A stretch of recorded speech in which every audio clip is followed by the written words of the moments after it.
Binding energy per nucleon का graph में last point is nuclear fusion and nuclear fission reaction. ये अक्सर पूछते हैं क्वेश्चन, बाइंडिंग एनर्जी पर न्यूक्लियर का ग्राफ प्लॉट करो और उसमें कहां न्यूक्लियर फ्यूजन होगा, कहां न्यूक्लियर फिजन होगा। देखिए जरा please, let us talk about first nuclear fusion. Sir ये इसलिए करते हैं जैसे 56 जो है उससे जो स्टेबल है उसके पास आ सके, जो स्टेबिलिटी के लिए करते हैं, है ना। Everything we are doing for stability except human being. Human being is putting efforts for unstability. बाकी सब चीजें स्टेबल होना चाहती हैं, हर एलिमेंट, हर material, but human being unstable होना चाहता है ज्यादा से ज्यादा। हालांकि मैं रिलेट नहीं करूंगा, टॉपिक पे आते हैं। वो चीजें कुछ टाइम बाद धीरे धीरे हमें रियलाइज होंगी with the passage of time, with the age. हाँ सर, आपको भी न्यूक्लियर फ्यूजन क्या होता है देखें जरा। व्हेन टू और more lighter nuclei, two or more lighter nuclei combine or fuse together, combine to form a heavy nucleus, and this happens for stability. Energy is released in the process. Energy is released, large amount of energy is released, that is named nuclear fusion. Example, बहुत सारे reaction हैं। 1H2 plus 1H2 equal to क्या बनेगा, 2He4। ध्यान दें, ये 2 यहाँ subscript में है। 2He4 प्लस क्यू वैल्यू लिख देते हैं। क्यू वैल्यू मतलब large amount of energy is released. Energy released is represented by Q value. कैसे निकालेंगे क्यू वैल्यू? क्यू वैल्यू, ये इसी पे बेस्ड क्वेश्चन बार बार आ रहा है। क्यू वैल्यू का मतलब है मास डिफेक्ट। एएमयू में रखेंगे, एएमयू में गिवन होगा और किससे मल्टीप्लाई कर दें, 931.5 मेगा इलेक्ट्रॉन वोल्ट में आंसर आएगा। बट कंडीशन है मास डिफेक्ट एएमयू में होना चाहिए। न्यूमेरिकल अभी डिस्कस करेंगे। जी sir, this is the nuclear reaction occurring in sun. और भी पॉसिबिलिटीज है न्यूक्लियर रिएक्शन इन सन में, ये भी एक एग्जांपल, ये भी एक पॉसिबिलिटी है। न्यूक्लियर रिएक्शन का जो प्रोडक्ट है 4He2, बुक के हिसाब से 3He2 है। 4He2 जो है 3He2 है। हां सर, यहाँ 3He नहीं, ऊपर 3 है, 2He3 है। ऐसे तो कोई पढ़ने का तरीका भी हमारा सही होना चाहिए। Can understand about your chemistry. Question में लिखा है आरएन में निकालना है। हां सर, आरएन में निकालना है जी। नहीं ऐसा नहीं है सर, देखिए ऐसा नहीं, वही बात आती है कि हम ध्यान से उनको समझेंगे तो सभी सही है। 2He3 में 2He3 तो साथ में एक और पार्टिकल भी उसमें एमिट होगा, क्योंकि 2He3 है तो यहाँ तो बैलेंस्ड रिएक्शन है। रिएक्शन को बैलेंस करेंगे तो every reaction obey law of conservation of Z and A. Z is atomic number, A is mass number. तो Z जितना इधर है उतना इधर भी होगा। 1 + 1 2 2, 2 + 2 4, यहाँ भी 4 है। 2He3 होगा तो प्लस यहाँ न्यूट्रॉन आ जाएगा। इसका एटॉमिक नंबर 0, मास नंबर 1, तो सेम रिएक्शन आ जाएगा। मैंने वही कहा, एक रिएक्शन मैंने लिखी अकरिंग इन सन, और भी पॉसिबिलिटीज हैं। ठीक है, कई सारे एग्जांपल्स हैं, करते रहेंगे। नेक्स्ट, इसमें कहीं भी क्वेश्चन है मास डिफेक्ट कैसे निकालेंगे। देखिए जरा, मास ऑफ रिएक्टेंट्स, इनका मास माइनस मास ऑफ प्रोडक्ट्स। इनके मास में से यहाँ जितने भी पार्टिकल होंगे वो मास सब्ट्रैक्ट करेंगे, वो वैल्यू हमेशा पॉजिटिव आएगी। इनका मास ज्यादा होगा, इनका मास कम आएगा। जितना कम हो गया वो एनर्जी में कन्वर्ट हो गया, वो एनर्जी हमें मिलेगी। दैट इज, और ये थोड़ा सा स्टेबल ज्यादा हो जाते हैं कुछ केस में, कुछ में नहीं होते हैं, तो रिएक्शन चलते रहते हैं अनस्टेबल है तो। ऐसे ही the next reaction is nuclear fission.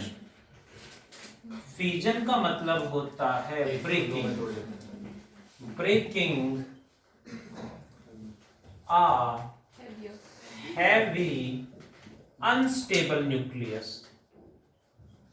breaking a heavy unstable nucleus into two or more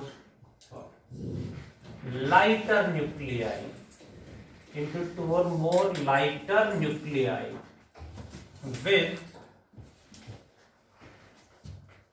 large amount of energy is released. With a large amount of energy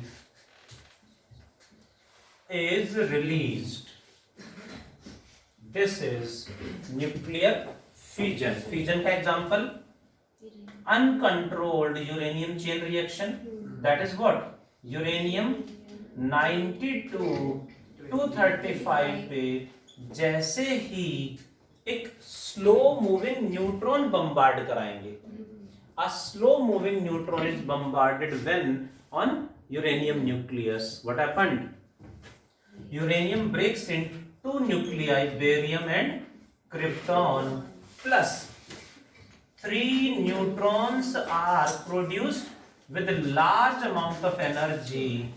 इसकी वैल्यू 1 यूरेनियम एटम ब्रेक करेगा, nucleus break करेगा, तो approx 200 mega electron volt energy produce होगी। Approx 200 mega electron volt एक nucleus से। If we talk about 1 gram uranium, 1 gram uranium में millions of atoms होंगे, millions of nuclei होंगे। You can imagine कितनी ज्यादा एनर्जी रिलीज होगी। और हमने जो मोस्टली कंट्री जिनके पास न्यूक्लियर वेपन्स हैं, जो एटम बॉम्ब बोलते हैं, वो यही है। ये होती है अनकंट्रोल्ड चेन रिएक्शन। जैसे एक ब्रेक करेगा 3 न्यूट्रॉन प्रोड्यूस हो जाएंगे। तीन यूरेनियम न्यूक्लियस को ब्रेक करेंगे तो कितने होंगे? 9 प्रोड्यूस होंगे। 9 को ब्रेक करेंगे 27, and it happens with a fraction of second. एकदम से रिएक्शन इतनी ज्यादा एक्सपेंड हो जाती है। We have listened about Hiroshima and Nagasaki. इतना फास्ट प्रोसेस होता है कि जिस प्लेन से वो गिराए गए थे, जो गिराए जाते हैं, वो प्लेन भी नॉर्मल फाइटर प्लेन नहीं हो सकता। इतना फास्ट प्रोसेस होता है ये कि वो खुद उसको भी कैप्चर कर सकते हैं। उसको भी एक स्पेशल प्लेन चाहिए होता है जो इतना फास्ट हो कि उसके रिएक्ट करने से पहले वहां से बहुत दूर जा चुका हो, नहीं तो उसको भी कैप्चर कर लेगा। और इतना फास्ट था, इतना टेम्परेचर सडनली इतना ज्यादा बढ़ गया था, वहां पे सब कुछ मेल्ट एंड एवेपोरेट हो गया था। जैसे ऐसे इंसान है, कुछ भी नहीं यहाँ पे। तो फर्स्ट मोमेंट पे ये है, इससे भी बहुत पहले कुछ भी नहीं यहाँ पे। इतना फास्ट प्रोसेस था, इतनी ज्यादा टेम्परेचर इतना ज्यादा वहां पे बढ़ गया था एकदम से। 5th and 8th अगस्त सबने सुना ही होगा, हिरोशिमा एंड नागासाकी पे गिराए गए थे सेकेंड वर्ल्ड वॉर में। तो दे आर वेरी डेंजरस। आगे बढ़ते हैं। मेन है यहाँ से क्वेश्चन कैसे आएगा। ये पहले तो 10th में भी पढ़ा देते हैं, और सीबीएसई सिलेबस से रिलेटेड इसको डिटेल में डिस्कस करने की नीड नहीं है। एक क्वेश्चन मैंने अभी डिस्कस करा था प्रीवियस ईयर क्वेश्चंस में से। कौन सा क्वेश्चन था? 13 पेज नंबर, ये सही है आर्यन जी। सॉल्यूशन निकाल के रखते हैं आप करवाओगे इसलिए बोला। अच्छा, इसलिए देखें जरा please, listening all of you. Neutron slow moving क्यों रखा था? न्यूट्रॉन स्लो मूविंग क्यों रखा था, और क्या क्या यहाँ पे नीड है। ये अनकंट्रोल्ड है, ये अनकंट्रोल्ड चेन रिएक्शन है।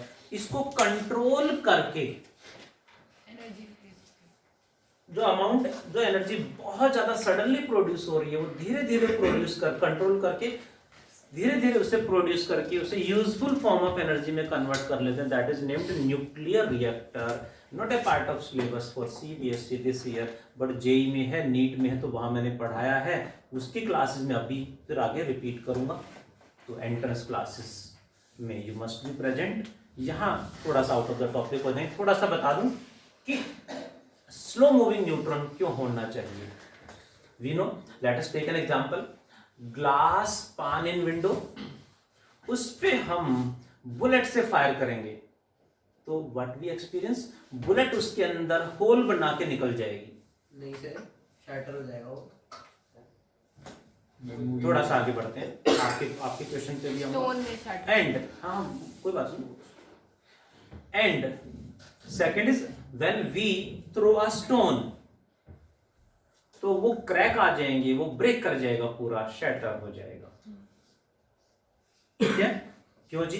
क्योंकि स्टोन की स्पीड कम है, तो वो ज्यादा टाइम तक ग्लास के कांटेक्ट में रहेगा, अपना ज्यादा से ज्यादा मोमेंटम उसमें ट्रांसफर कर देगा, और ग्लास के मॉलिक्यूल्स उस मोमेंटम को एब्जॉर्ब करेंगे और ब्रेक कर जाएंगे। स्पीड कम है, मास ज्यादा है, ऐसा कह सकते हैं। दूसरा, बुलेट जैसे फायर करेंगे तो बुलेट की स्पीड बहुत ज्यादा है, वो इतना फास्ट ग्लास के अंदर से निकलेगी कि उसको टाइम नहीं मिलेगा ग्लास के कांटेक्ट में रहने में, जिससे वो अपना मोमेंटम ट्रांसफर नहीं कर पाएंगे, और मोस्टली वो उसके अंदर से क्रॉस कर जाते हैं। थोड़ा बहुत हो सकता है क्रैक, हल्का फुल्का दिखे आसपास उसके, बट स्टोन से तो पूरा ही टूट जाता है। क्रिकेट नहीं खेला कभी? तो स्टोन से दिखेगा। स्टोन से नहीं, बट वो बॉल आती है उसमें, तो फिर बॉल जो टेनिस बॉल हो वो भी ब्रेक कर देती है ग्लास को। तो घरों में नहीं खेलते ना। अच्छा, घरों पे पार्क में। पार्क हो सकता है, स्टेडियम में ही खेलते हैं सब, है ना। अब क्वेश्चन की बात तो यहाँ करते हैं। मोमेंट ट्रांसफर का होता है। हाँ, इसलिए यदि फास्ट मूविंग न्यूट्रॉन होगा तो वो क्या करेगा, यूरेनियम न्यूक्लियस के अंदर से होल बना के निकल जाएगा, उसको ब्रेक नहीं करेगा, तो स्लो डाउन करना पड़ता है। इसीलिए तो यूरेनियम बेस्ड जो एटम बम बना रखे हैं वो सबके पास जो हैं, उनको टेस्ट करना पड़ता है। जब नीड होगी तब वो चलेंगे, एक्सप्लोड होंगे वे नहीं होंगे, है ना। कुछ बम निकला है तो इसलिए उनको टेस्ट करना पड़ता है पहले, ठीक है, क्योंकि उसमें न्यूट्रॉन्स जो प्रोड्यूस होंगे उनकी एनर्जी ज्यादा होगी, उसको स्लो डाउन करने के लिए उसमें एक्स्ट्रा प्रोसेस यूज करना पड़ता है। क्या होता है वो भी पढ़ेंगे, पार्ट है न्यूक्लियर रिएक्टर के। देखें जरा प्लीज, स्लो डाउन करने के लिए उसमें लिक्विड सोडियम यूज करते हैं, हैवी वाटर यूज करते हैं, वो अलग पार्ट है। क्वेश्चन नंबर अभी हमने डिस्कस करा था, एक एक करके मैं स्टार्ट कर रहा हूं। Let me talk about question number 12 and 13। सुन ले जरा।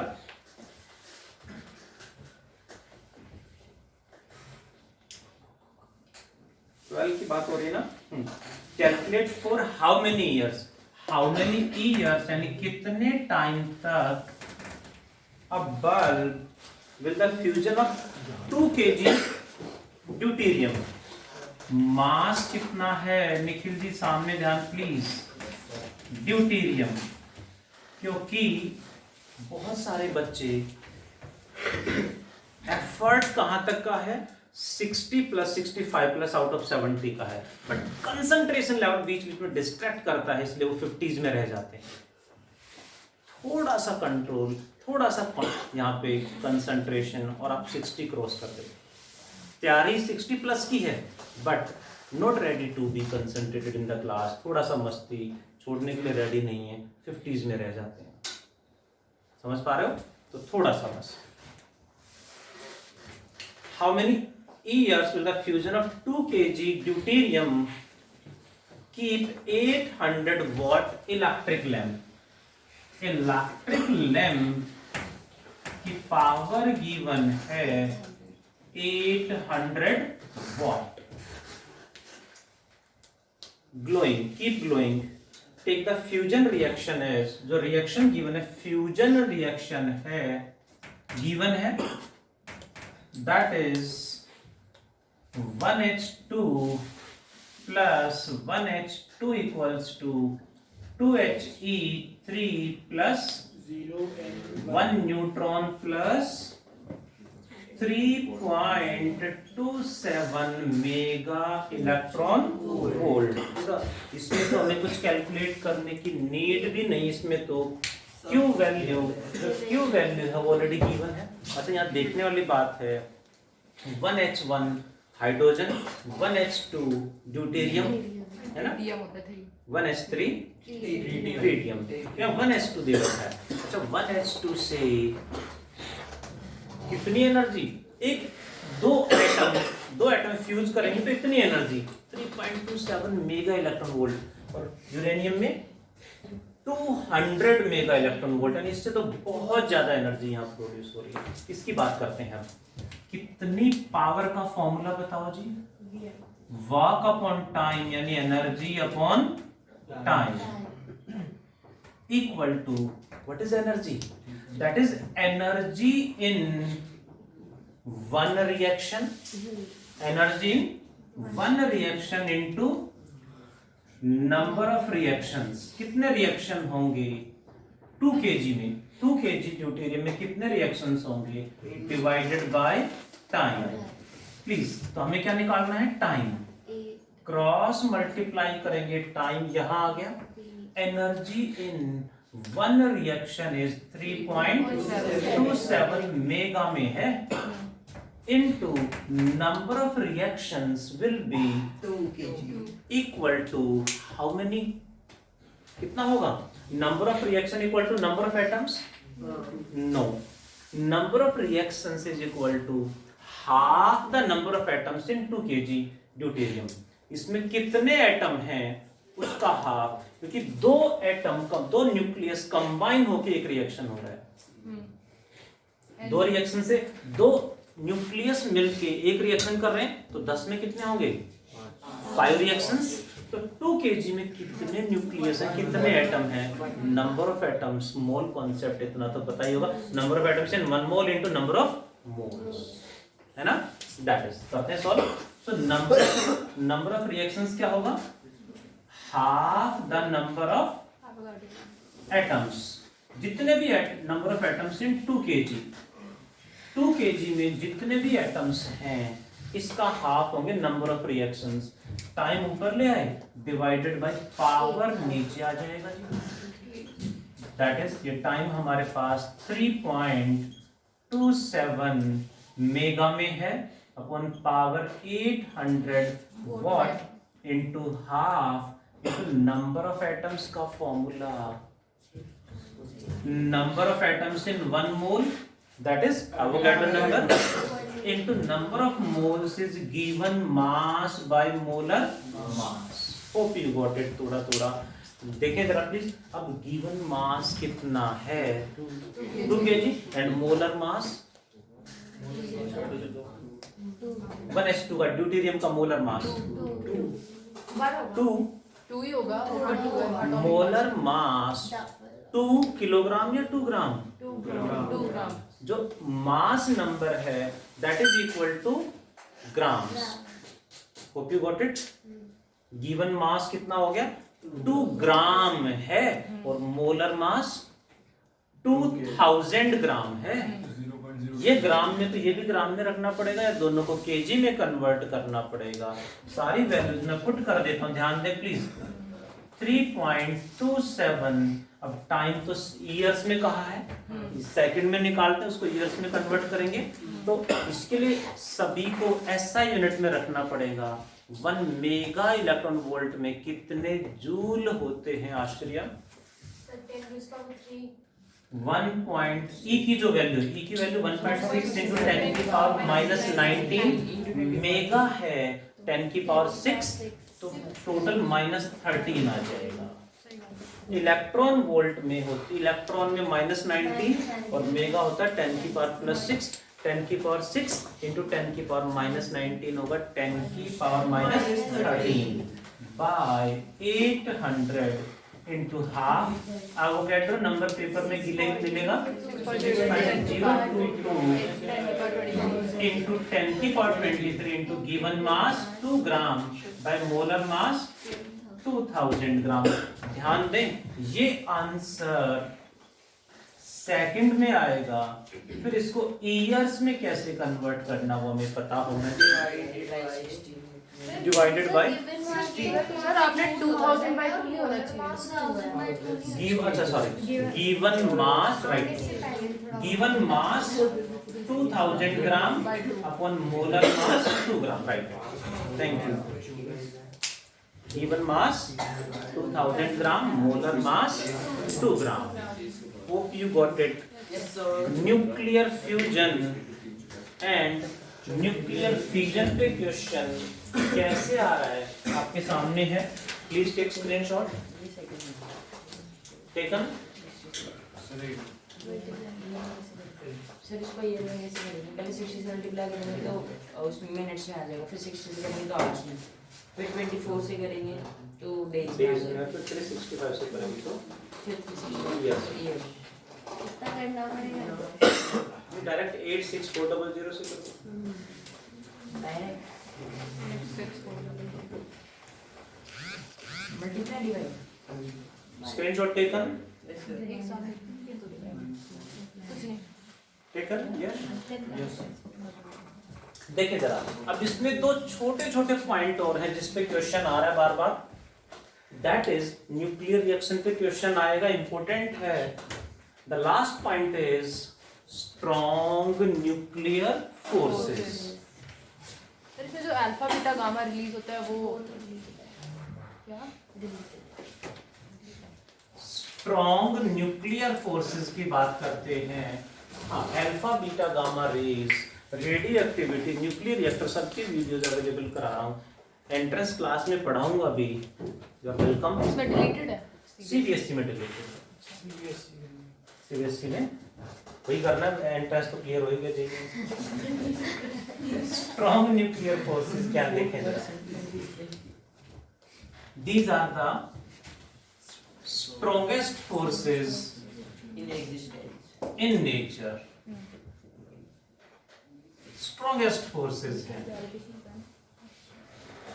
What are their properties? Question बार बार इसकी प्रॉपर्टीज पे आ रहा है, कैसे देखें जरा।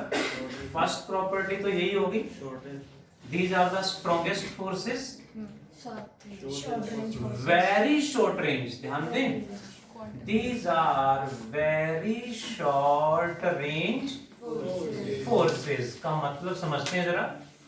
That is they exist up to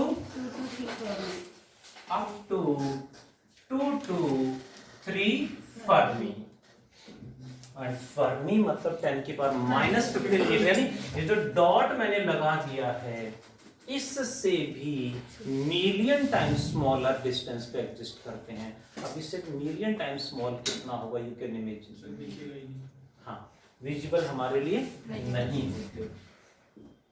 next property, these act between proton proton, proton neutron and neutron neutron pair. That is proton proton में ग्रेविटेशनल फोर्स होते हैं, इलेक्ट्रोस्टैटिक फोर्स भी होते हैं, न्यूक्लियर फोर्स भी है। प्रोटॉन न्यूट्रॉन में gravitational force है एंड न्यूक्लियर फोर्स है, इलेक्ट्रोस्टैटिक फोर्स नहीं होता क्योंकि न्यूट्रॉन चार्ज नहीं है, न्यूट्रल है। न्यूट्रॉन न्यूट्रॉन में ग्रेविटेशनल फोर्स है, न्यूक्लियर फोर्स है, इलेक्ट्रोस्टैटिक फोर्स नहीं होता। क्यों नहीं होता सूर्यांश? दोनों चार्ज, क्योंकि न्यूट्रॉन न्यूट्रॉन दोनों नेगेटिवली चार्ज दोनों न्यूट्रल होते हैं। थोड़ा सा सामने ध्यान, be active please. Next property पे चले तो these are charge independent.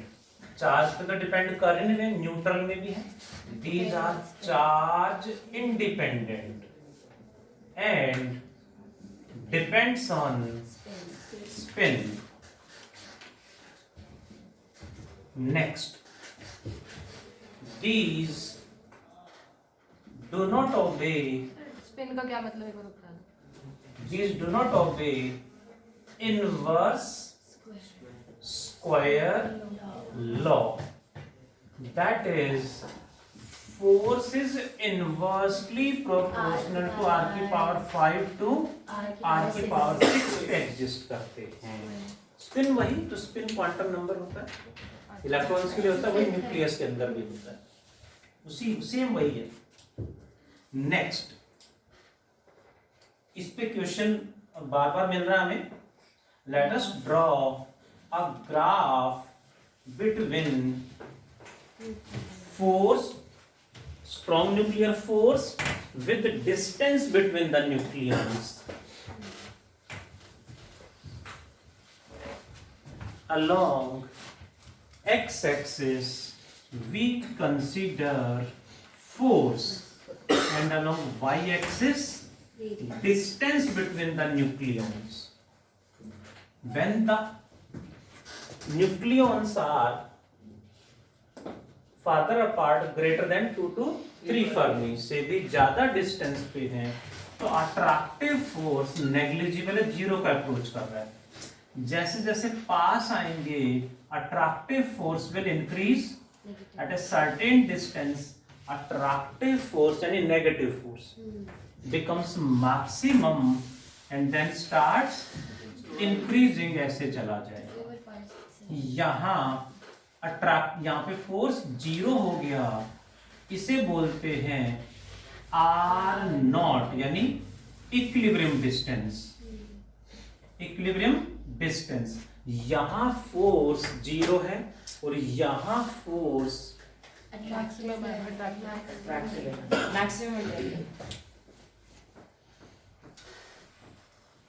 Maximum attractive है। हाँ पहुंच गया ना घर। यहाँ पे फोर्स मैक्सिमम अट्रैक्टिव है और यहाँ फोर्स जीरो है। इससे आगे ये पॉजिटिव फोर्स मतलब रिपल्सिव फोर्स है। हालांकि नेचर में जनरली इस रेंज में एग्जिस्ट करते हैं न्यूक्लियाई। इसी में कई बार ग्राफ आ रहा है, graph between potential energy U with distance. मतलब सर 2 to 3 फर्मी से ज्यादा क्लोज भी होंगे तब भी फोर्स कम होगा? हाँ, उससे और ज्यादा कम 2 to 3 फर्मी से कम होंगे तभी इस रेंज में फोर्स होगा। उससे ज्यादा कम होते हैं तब भी कम हो रहा है फोर्स? हाँ, उससे यहाँ तक कम हो रहा है, उसके बाद यहाँ तक एक्चुअली अट्रैक्टिव फोर्स बढ़ रहा है, इसके बाद अट्रैक्टिव फोर्स कम हो रहा है। हाँ, मतलब उससे कम हो रहा है 2 to 3 तब भी कम हो रहा है। हाँ, और उसके बाद एक सर्टेन डिस्टेंस के से और ज्यादा क्लोज आ गए तो रिपल्सिव हो जाएगा। डेंसिटी 10 की पावर 17 kg पर मीटर क्यूब कहाँ है? इस रेंज में। अब हमारे लिए तो उतनी डेंसिटी अटेन करना is quite difficult, not possible. उससे आगे तो कैसे जाएंगे? बट स्टडी जो रिसर्च किया तो उससे पता चल रहा है साहब। पोटेंशियल एनर्जी का ग्राफ, जब फोर्स मैक्सिमम है पोटेंशियल एनर्जी, फोर्स क्या होता है ये आपको पता हो formula, force is equal to minus du by dx। ये फॉर्मूला होता है relation between force and potential energy. हमने चैप्टर 2 में भी थोड़ा सा डिस्कस करा है। ऐसे ही होता है electric field is minus du by dx। Next, force zero जहां होगा वहां पोटेंशियल एनर्जी मैक्सिमम होगी, कांस्टेंट होगी, ठीक है? इसमें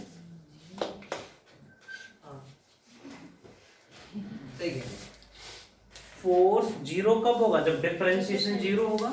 डिफरेंशिएशन जीरो कब होगा? जब पोटेंशियल एनर्जी मैक्सिमम हो जाएगी, मैक्सिमम नेगेटिव हो जाएगी। इस तरह से हम कह सकते हैं।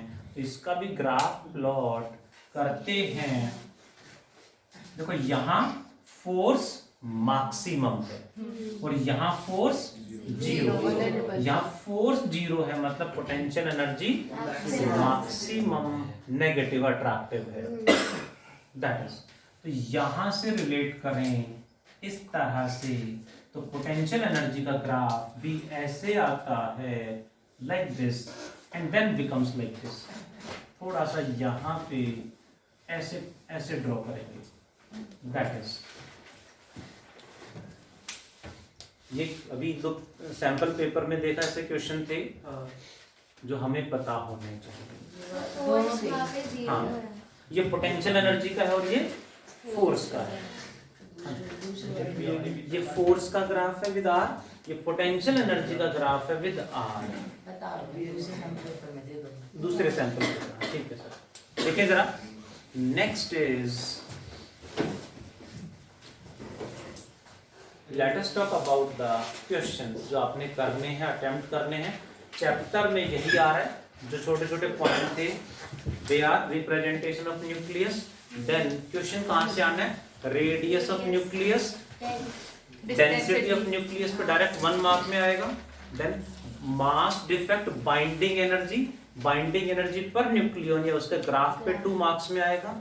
न्यूक्लियर फ्यूजन पे 3 मार्क्स में न्यूमेरिकल मिलेगा, न्यूमेरिकल ही आएगा वहां पे।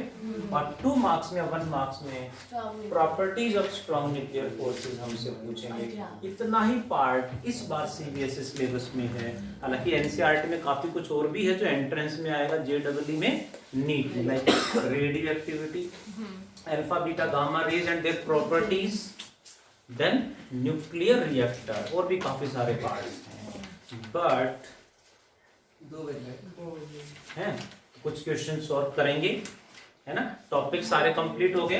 Let us continue with question number, कुछ न्यूमेरिकल्स की प्रैक्टिस और करते हैं इसमें से, जल्दी से अटेम्प्ट करें। Question number 14, do attempt fast.